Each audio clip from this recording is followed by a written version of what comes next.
경제학자들이 지금 윤 정부가 국민 신뢰 위기에 처해 있다. 이렇게 하면서 대내외 경제 위기가 심각하다라고 지적을 했습니다. 자, 그런데 지금 위기의 징조가 여기저기서 하도 정신없게 터져가지고요. 이 사람들이 이걸 다 체크도 할 수 있는가라는 의문이 들고 있습니다. 금융시험 폭탄인 게 다중채무자죠. 여기저기 은행에서 지금 1금융, 2금융, 3금융 등의 골고루 빚을 지고 있는 사람 446만 명. 이들은 빚을 못 갚게 될 가능성이 매우 크지요. 그래서 금융회사 3곳 이상에서 돈을 빌린 다중채무자가 2012년부터 이걸 체크했는데 최고 수준으로 높아졌어요. 2030 세대 그리고 중저소득 대출 취약계층인 이들이 상대적으로 금리가 높은 저축은행 등에서 돈을 빌리는 경우가 늘어나면서 금리가 급등하며 이들이 그야말로 금융위기를 갖고 올 내관으로 등장했다고 한국은행이 국회 정무위 윤창현 국민의힘 의원에게 제출한 자료에 나타났어요. 올해 1분기 말 가계대출자 22.4% 다중채무자다.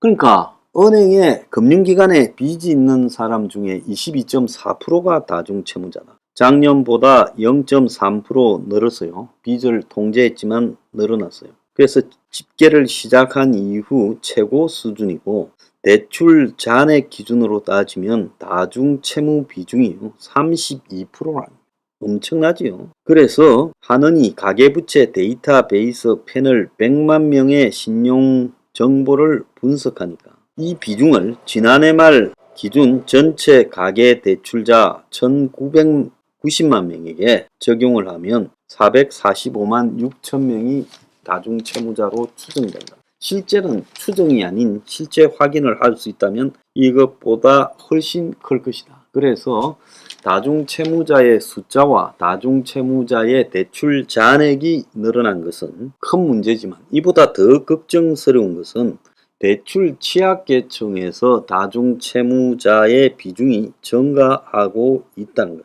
자, 그래서 30대 이하의 다중채무자가 26.8%로 지난해 말보다 0.6%가 올랐다고 하는 거예요. 그래서 이자 내려고 또 대출받는 빚의 악순환이 지금 발생하고 있다는 겁니다. 자, 금리 인상기에 고소득자는 여윳돈으로 대출 원금을 상환해 이자 부담을 줄이지만 중저소득자는 늘어난 이자를 감당하려 생계용 자금을 고금리로 빌리고 빚을 더 늘리고 있다는 겁니다. 다중채무자의 대출 잔액의 77%가 저축은행에 집중됐다. 그러니까 저축은행이 그래도 신용이 떨어져도 내주니까 거기 가서 지금 돈을 빌리고 있다. 그래서 정부가 이런 것들을 나름 금리를 까줘서 한다고 하지만은 이게 제가 볼 때 좀 별 대책이 되지 못할 것이다. 그래서 다중채무자가 폭탄이 될 거고 MZ세대가 지금 은행에서 전세 대출만 받은 것도 100조라는 겁니다. 2030 세대의 전세 대출이 96조 3672억으로 지금 나타났어요. 그래서 2030은 전세 자금의 상당 부분을 빚으로 충당하지 않고서는 전세로 살 집을 구하지 못하게 돼서 이렇게 전세 대출을 받았다는 거예요. 그래서 전세 대출을 받은 자주 134만 명 중에 2030이 82만 명으로 61.1%라는 이 전세 자금 참 심각하지요. 자, 추경호는 지금 물가 상승률이 6% 초반에 머물다가 5%로 갈 거다고 낙관적인 이야기들을 하고 있지만은 물가뿐만 아니라 또 심각한 게 하나 더 있습니다. 집값 폭락이죠. 매물만 쌓이고 거래 절벽이 시작되었다. 그래서 전국적 차원에서 주택시장의 경추락의 위기감이 시작됐다고 중앙일보가 지난 토요일 주말판에 보도를 했습니다. 대출금리가 올라 매수 심리는 급냉을 해버렸고 서울 아파트가 3년 만에 최대 하락했고 그래서 전문가 75%가 주택시장이 비관적이다. 65%는 장기 침체는 없을 거라 하지만은 저는 장기적으로 간다고 보고 있습니다. 그래서 이게 수요와 공급의 문제가 아니라 실제로 금융위기 때와 비슷하냐고 이렇게 많이 묻는데, 저는 금융위기는 현재의 위기에 비해서는요, 그때는 최초로 나타났던 그야말로 화폐의 남발로 인한 부동산 자산 거품이었고요. 이제는 그때의 위기와는 비교가 안 될 정도의 엄청난 남발이 더 있었고, 거기에는 코로나라는 역사적 사건도 있었습니다. 그래서 2008년과 닮은 듯 다르다지만 저는 2008년과 확실히 다르죠. 2008년이 그냥 강풍이었다면 이번에는 태풍이죠. 근데 한국만 그런 게 아니라 지금 미국, 영국의 집값이 5에서 10% 떨어지고 캐나다도 20%가 하락했어요. 제일 많이 오르던 데죠. 세계 1위였던 뉴질랜드도 2분기에 13년 만에 최대폭으로 떨어졌어요. 그래서 금리 인상에 세계 주택시장 전체가 냉각이 되고 있고, 미국에는 주택담보대출 금리가 2.5% 올랐고 구매 심리는 금융위기 때처럼 되어가고 있고, 호주도 지금 6월부터 하락돼. 전 세계에서 지금 금리가 동결돼 있는 일본에만 쌀 때 좀 사놓자고 해외 자금이 몰리고 나머지는 다 지금 엉망진창이 되어가고 있어요. 그래서 공인중개소 폐업이 11%가 늘었고, 이사 인테리어업도 찬바람이고, 외환위기 때보다 더 일감이 없고, 아예 대형 건축물 인허가도 11%나 줄었고, 그래서 대형 주택 건설사의 영업이익이 급감하고 있다고 합니다. 오늘 아침에 보면 매물 쌓이는 6대 광역시 10년 만에 집값 최대폭 하락, 도 지역보다 광역시가 더 약세, 광주 매매 전세 매물 증가율이 3개월 새 14%, 전국 미분양의 24%가 되고 지역 경제에 심각한 지금 타격이 우려된다. 이런 이야기가 나오고 있습니다. 자, 한국만 그런 게 아니라 중국에 집 짓다가 만개 속출하고 부동산 불패가 마침표. 중국 전체 아파트 9%가 미완공이고 공사비 조달 못해서 대출이 규제되다 보니 업자가 이제 아파트를 짓다가 스톱되고, 그래서 집값이 지금 폭락을 하고 있고 신규 주택 판매량도 급감하고 이제 내관이 터져가고 있다. 그런데 중국 경제가요, 봉쇄 늪에 지금 빠지고 있으면서 소비 생산에서 7월 쇼크가 왔다. 지금 중국이 지금 심상찮은 상황으로 가고 있습니다. 자, 세계 인플레가 정점을 찍었나 어쩌나 하는데요. 인플레가 생각보다 빠르게 진짜 정점을 찍었다면 이거 이제 경기 침체가 너무 빨리 왔다고 봐야 되는 겁니다. 그래서 본격적인 대공황 입구가 시작되었다. 그래서 조금은 더 지켜볼 필요가 있지만은 정점이 너무 빨리 왔다라는 것은 이제 위기가 너무 빨리 몰려왔다라고 인식해야 된다는 겁니다. 그래서 제가 예측한 대로 빚과 부동산이 동시에 터지고 있다.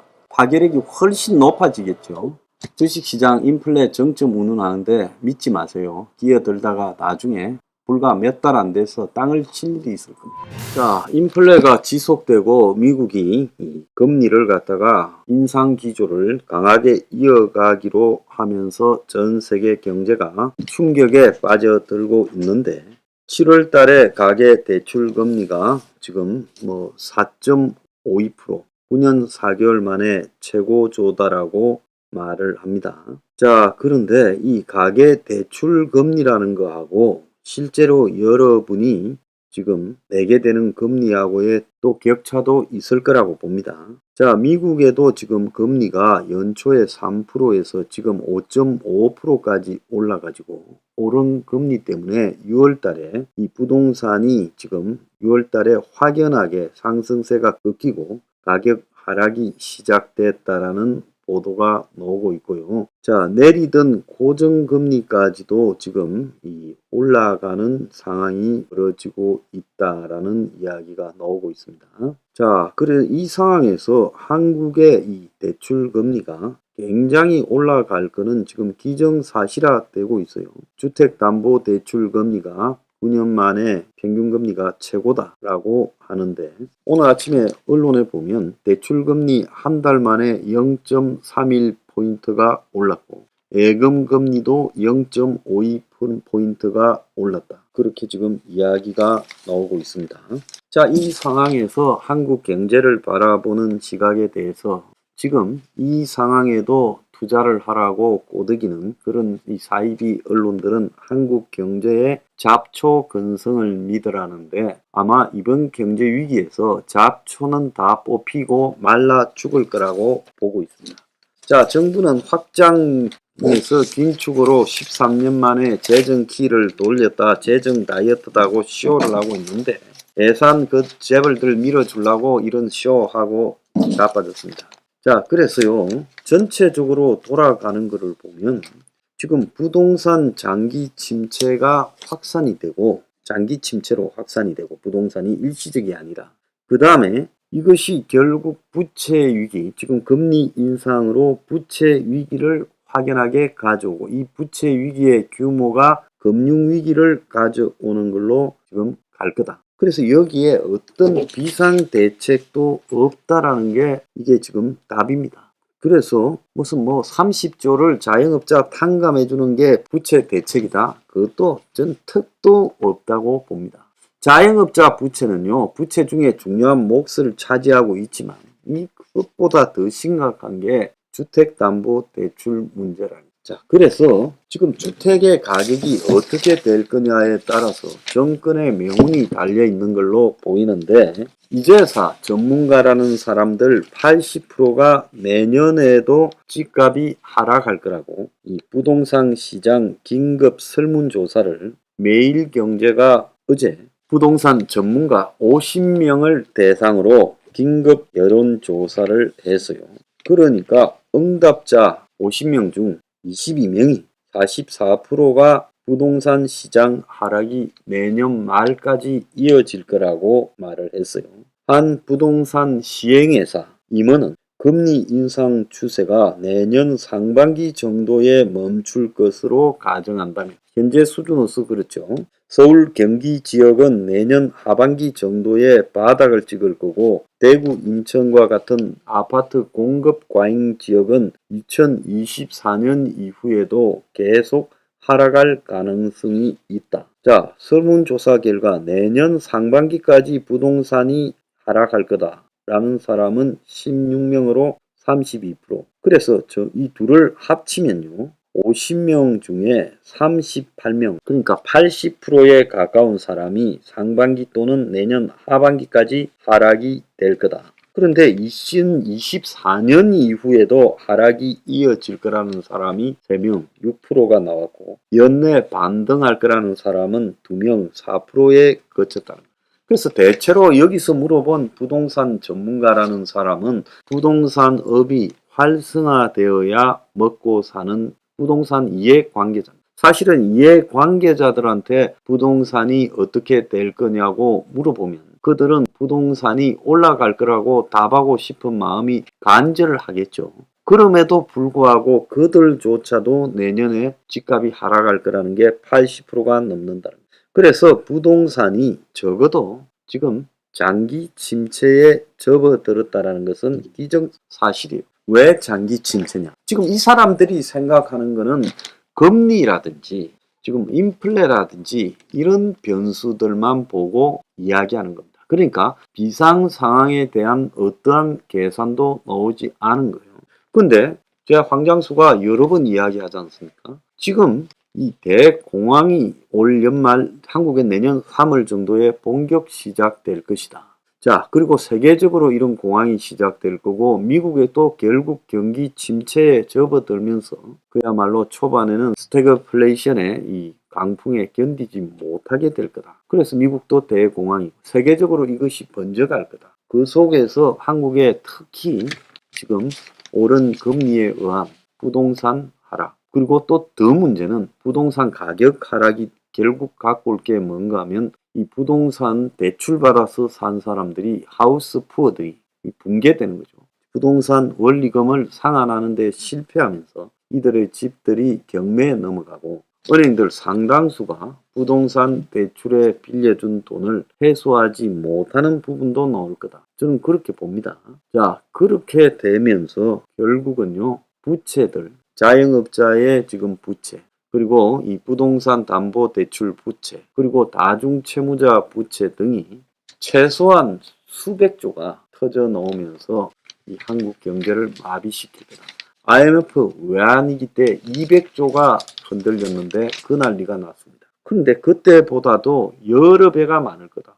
이 다 합치면 한 1000조도 넘을지도 모른다는 거예요. 부채가 상환되지 않고 부도가 나는 게요. 자, 이러면 은행들이 무너지는 금융위기가 발생할 겁니다. IMF 외환위기 때도 한국의 대형 금융기관 16개가 문을 닫아. 자, 그렇다면 이번에도 역시 그것보다 훨씬 더한 사태가 발생할 거라는 겁니다. 자, 그래서 4월 달에만 해도 지금부터 넉 달 전에만 해도 매경이 똑같은 설문조사를 하니까 수도권 아파트 가격 상승 전망이 66%다. 좀 불황이긴 하고 미국의 금리가 그때도 올라가고 한국 금리 추세가 올라가지만 그래도 66%가 수도권 아파트 값이 상승할 거다라고 봤는데 이제는 80%가 내년에도 집값 하락할 거라고요. 이게 무슨 전문가입니까? 넉 달 만에 완전히 그냥 상반된 이야기를 하는 것이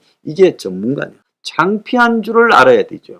그래서 이런 자들이 하는 말들을 믿고 싶고 또 정권도 믿고 싶고 기득권도 믿고 싶고 부자들도 다 믿고 싶을 거예요. 왜? 그들 대다수가 부동산 투기로 상층이 되었으니까. 그런데 지금 몇 달 만에 시장 요인이 달라졌다면서 새 정부의 규제 완화가 기대만큼 못했고 또 시장 전망이 그러면서 달라졌다. 그런 핑계를 누가 못 댑니까?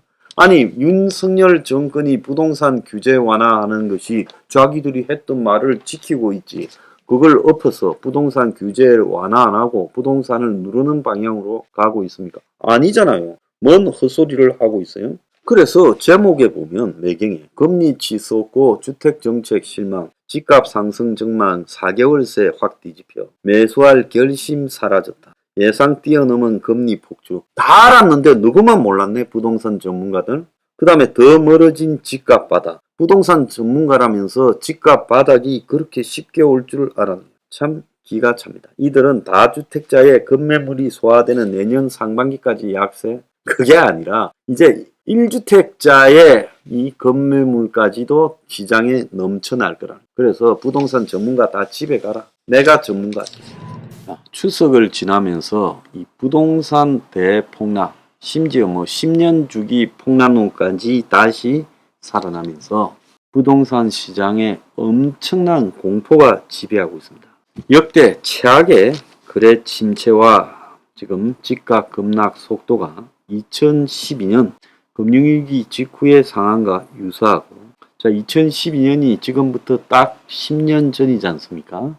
그러니까 이명박 정권 말기 박근혜 정권이 출발하던 그 시점과 유사하다. 그래서 지금 영끌족들이 지금 차례대로 무너지고 있는 소리가 여기저기서 비명으로 들리고 있어요. 그리고 이딴 금리 인상에 매매나 전세값 전부 약세고 아예 거래 자체가 되고 있지 않다는 겁니다. 자, 지금부터 10년쯤 전인 2012년에 글로벌 금융위기 영향과 그리고 이명박의 보금자리 주택 공급 확산 영향 등으로 2010년부터 계속 부동산이 침체에 빠졌다가 그 침체의 절정기였다. 지금 그래서 10년 주기설 이런 이야기를 지금 하고 있습니다. 저는 경제학에서 무슨 사이클이니 그런 주기설 이런 것을 절대 믿지 않습니다. 심지어 무슨 파장이니 이런 것도 믿지 않습니다. 그런 건 없습니다. 사이클이나 이 주기가 있다. 경제학에는 같은 일이 두 번 다시 반복이 되지 않습니다.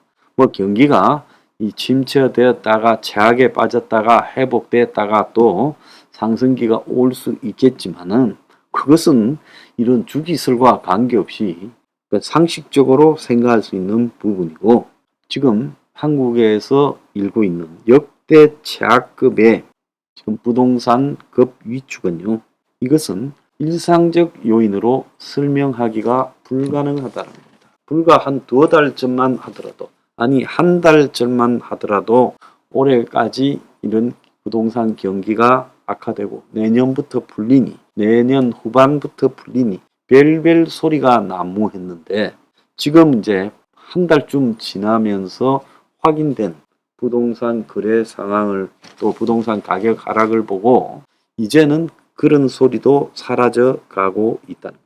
자, 이제 주말에 나왔던 내용들을 좀 보면요.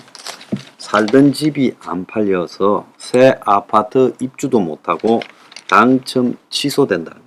2018년 이후 새로 아파트에 당첨된 사람은 기존에 가지고 있던 집을 처분해야 되는데 기존 집값이 가격을 내려도 살려고 오는 사람이 없다 보니 아예 새 아파트 당첨이 취소될 상황이다. 그래서 7월에 서울 아파트 매매가 7분의 1 토막이 났어요. 그래서 전국 신규 아파트의 20%가 미입주 상태고 그 다음에 전세를 가지고 있던 사람들이 전세금을 받아서 새 아파트에 들어갈래 해도 전세 보증금을 받지 못한 상태. 즉 새로 들어오려는 사람이 없다 보니까 보증금 분쟁까지 생기고 있습니다. 자, 그래서 서울 아파트 값이 9년 만에 9월 첫째 주 기준으로 최대의 하락을 기록하고 자, 그래서 2013년 8월 5일 조사 이후 9년 1개월 만에 이 최대의 하락폭을 기록했다. 자, 이렇게 지금 나오고 있습니다.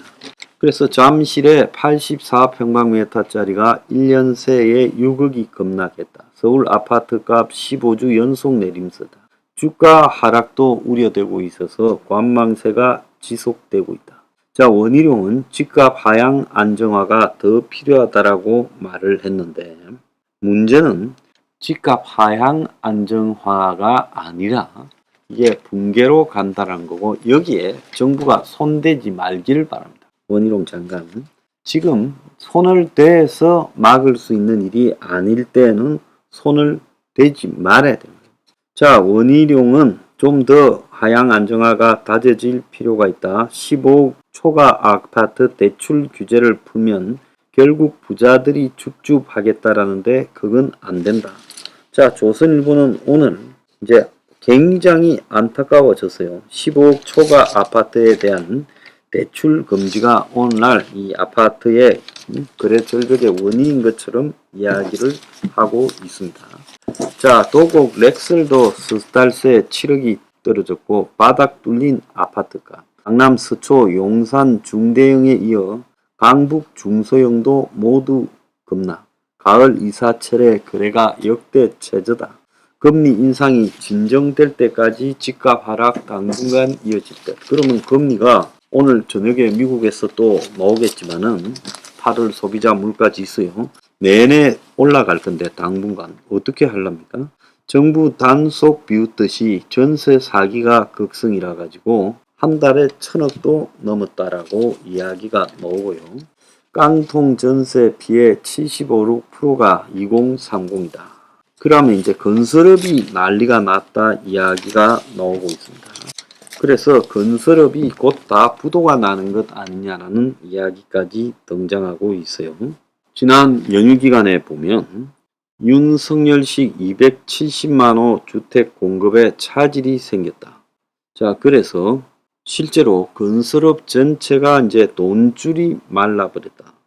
자, 이대로 가면 끝이다. 개발 사업 전체가 휘청거리고 연대보증 책임준공을 약속했던 대형 건설사들이 타격을 입었다. 부동산 시장이 호조일 때 주택사업으로 건설회사들이 다 쏠려가지고 거기에 PF 대출 보증까지 했어요. 그러니까 초반에 이 개발 사업을 할 때 필요한 아파트 이 토지 매입 및 건축비에 대해서 프로젝트 파이낸싱 대출을 갖다가 받으면서 건설사들이 다 보증을 썼어요. 그래서 이제 건설사들이 현재 위태위태한 상황이고 그래서 건설사들의 지금 대출 보증이 예를 들자면 SBS를 가지고 있는 태영건설이 8월 한 달 동안 PF 대출 보증 금액이 3,700억에 달한다. 자, 그래서 이 건설사들의 대출 보증이라는 게 지금 어마어마한 수준이다. 한국 신용평가에 따르면 유효 등급을 보유한 24개 건설사의 올 6월 말 PF 보증이 18조라는 거예요. 2009년 말에 25조가 넘었다가 그때 이제 난리가 나가지고 2018년 말에 12조까지 줄였죠. 그런데 다시 지금 18조까지 올라갔다는 거예요. 그래서 이런 건설사들이, 대형 건설사들이 선별 수주 등 리스크 관리에 총력을 기울이고 있고, 물 건너가는 부동산 신규 개발, 자, 공사비 올라가고 금리 상승하는데 금융당국은 건설사의 PF 리스크를 경고하고, 실제 지금 건설사의 이 대출이 중단이 되었다는 거예요. 자, 그래서 건설사가 PF를 할 수 없는 상황이 돼버렸어요. 금감원이 최근에 이 제2금융권 CEO들하고 간담회를 하면서 건설사들에 대해서 부동산 PF 자금을 빌려주지 마라고 했죠. 자, 그렇게 되면서 이제 돈줄이 막히니까 사실상 부도가 거의 가능성이 높아져 가고 있다는 겁니다. 자, 최악의 이제 상황을 보여주는 것은 강남 서초의 아파트 경매도 지금 응찰자가 4개월 감소를 해서 이런 강남 서초의 아파트 경매도 유찰되고 있다. 그래서 낙찰가율이 5%가량 하락을 했다는 겁니다. 그래서 내년에 경매 물건이 크게 늘어날 건데, 이 외에도 지금 수출이 심각하게 무너질 거라고 예고했죠. 지금 9월 1일부터 9월 10일 사이에 열흘간 수출이 17%가 감소했습니다. 그리고 무역 적자가 열흘간에 24억 달러가 나왔습니다. 자, 이게 그러면 앞으로 한 달이라면 무역 적자가 얼마쯤 나올까요? 지금 8월까지 무역 적자가 247억 달러인데 남은 기간에 눈더미처럼 줄어들 거라고 보입니다. 연휴 기간에 원 달러 환율이 조금 안정되고 코스닥 코스피의 주식이 미국 나스닥 등의 영향을 받아서 오늘 좀 많이 올라가는 걸로 나오고 있어요. 제가 볼 때 전부 헛거라고 보고 있습니다. 아무 의미가 없어요. 근본적으로 이 모험을 하는 것이지 아무것도 변한 게 없습니다. 미국의 자이언트 스텝은 그대로 갈 것이고, 또 미국의 현재 물가 결과 발표가 오늘 밤에 한국 시간으로 나오지만 그것이 아무런 영향을 미치지 못한 채 정해진 길로 가고 있다. 자, 그런데 한국에는 여러 가지로 지금 이 상황을 가지고 순간순간적으로 악용하는 세력들이 있다. 한국의 부동산과 무역 지금 총체적으로 붕괴되고 있습니다. 더 이상 미련 가지지 말길 바라고요. 주기설도 없습니다. 그냥 아마 역대 최대로 긴 매우 장기간의 부동산 하락으로 이어질 거다. 그렇게 봅니다. 오늘 조선일보에 부동산 전문가 5인의 시장 전망이 있는데요. 그래서 그 중에는 아직도 지금 이 부동산을 가지고 이 매수를 갖다가 해야 될 시기가 머지않았다라고 말을 하고, 5명 전문가라는 사람 중에 2명은 지금 매수할 타이밍이다. 저가다. 한 사람은 내년 초, 한 사람은 집값 하락세가 잠잠해질 때, 이 사람 박원갑이에요. 다른 하나는 내년 이후라고 합니다. 그러니까 정신 못 차리고 있다는 거예요. 전문가 없어요. 여러분 속지 마세요.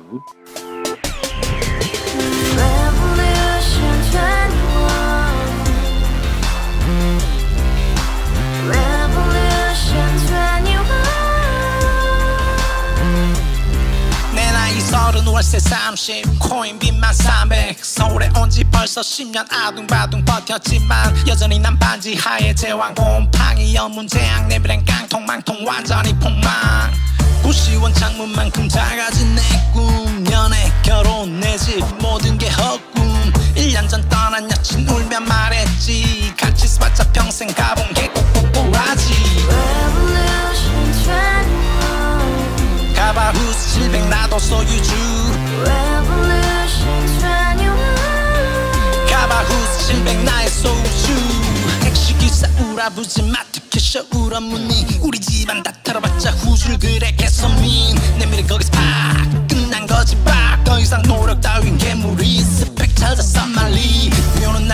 잘려 맨날 학원 날 개쳐 빨려